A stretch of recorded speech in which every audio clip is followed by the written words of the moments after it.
All right. Hopefully my phone is not full and it can make this video. But I wanted to say rebuilding after the mess. So I don't know who as entrepreneurs is going through this, but it has been a tough time.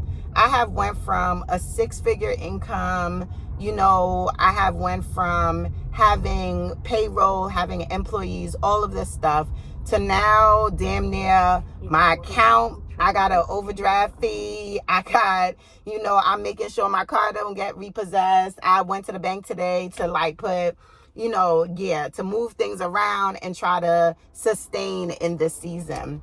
And so I just was saying, how do you rebuild after the mess? And one thing that I'm so proud of during the pandemic, right? This was before I bought my house. I did some 12-week year planning and accountability and structure. And I will say that within the last, couple of years, I have fell a little bit when it came to accountability and structure and certain things.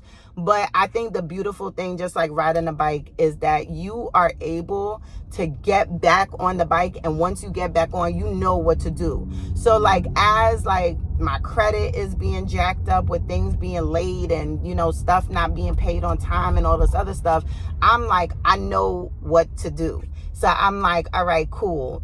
How do I piece things together? How do I make sure, all right, this check came in, make sure you pay that right away. Don't be late on your mortgage. I need my car to get to and from work and all this other stuff. So I am definitely trying to hold on to things, but it just reminded me today about, if you already trained yourself to have the structure to be able to do things and when things are good, you can rebuild when they are a mess. Because now it's I know how to kind of get myself out the hole. I'm all right, you know what you did to get yourself to the heights. So now that you are at the lows, you need to get yourself slowly but surely back up. And so, and it's all about discipline, training yourself to navigate differently, having a different mindset, making sure that you're all right, how do I rebuild, and to, and identify. So my first step right now is I have been taking the time. I haven't had no bill collectors call me in 3 years or so, because money was great. Now I'm dodging, oh shoot. So I'm no, face everything head on. So first thing that I'm doing right now is I am figuring out what is a mess. What am I late on? How much money? Because now that my payroll is all jacked up and I'm not on payroll anymore, it's more when money come in, put it in, it goes out. So it's kind of causing a bit of a chaos because everything that was on auto pay is jacked up, all of that. So what I'm telling myself right now is all right, pause. Have your spreadsheet. Shoot, if you don't even have a spreadsheet, put it in your phone. Even if you get a call from a bill collector, I have something in my phone that says urgent financial, deal with now. And I'm also putting it in order, what needs to be taken care of yesterday, what needs to be taken care of right now, what do I need to sustain to make sure that I keep the lights on, literally in my shop, in my house, so what I am doing is I am making sure that if there's anything urgent, that I am putting it in this note.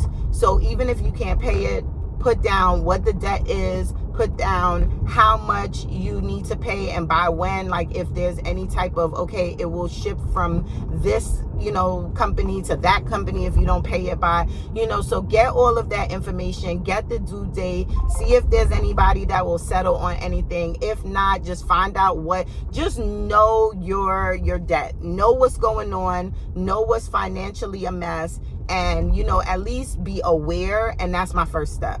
My first step is to understand my mess.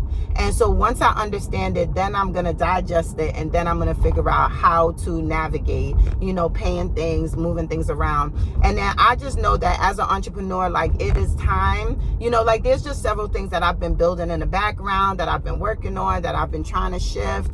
And so I am now like, all right, it's time to, get these balls rolling, because I need the additional income from these other areas to sustain. Like, my e-commerce hasn't been doing the numbers that it was doing in the past. And so now I'm ready to make sure that, these other areas I am, doing them so that they can sustain and ensure that I am, going back to an income that can, make sure that it can feed my family. So I just wanted to share with you guys the journey of rebuilding my mess. It's not easy. It's not comfortable. And it is definitely something that, it takes a lot of discipline, but I feel really excited right now, because I'm like, I know what to do. I know what the bottom feels like. I know what overdraft fees feel like, but I also know what it feels like to also have $100,000 in my bank account. So I'm like, cool. Now it's time to rebuild your mess. So I hope that helps anybody out there who is struggling and feeling like, damn, things are caving in. But I'm like, take a breath, take a moment. I went running this morning. I run a couple of miles, because your health, I got to be in great health, great shape, so I could fight this fight that I'm about to go on. But I just wanted to share that, because I know that it looks really murky out here. It looks real, gloomy, and you start to feel like, damn, am I losing the fight? And it's like, no, the fight just started. So just want to share that message with anybody who is struggling today and is feeling like, they don't know where to go, what to do. I'm just here to share and say you can rebuild through your mess. And that is what I'm doing. I just went to the bank. I just asked some hard questions. I said to the officer, I said, I don't want to know the answer to this, but how long will it take before they, come and repossess my car? What do I need to do to make sure that, I'm a month behind and I need to get a month ahead? And he told me, so that, I don't want to come outside and I don't got no car. We can't do that. So, just make sure that you are honest with yourself, saying the stuff out loud, running towards it, letting the hard things, seep in, and figure out rebuilding your mess.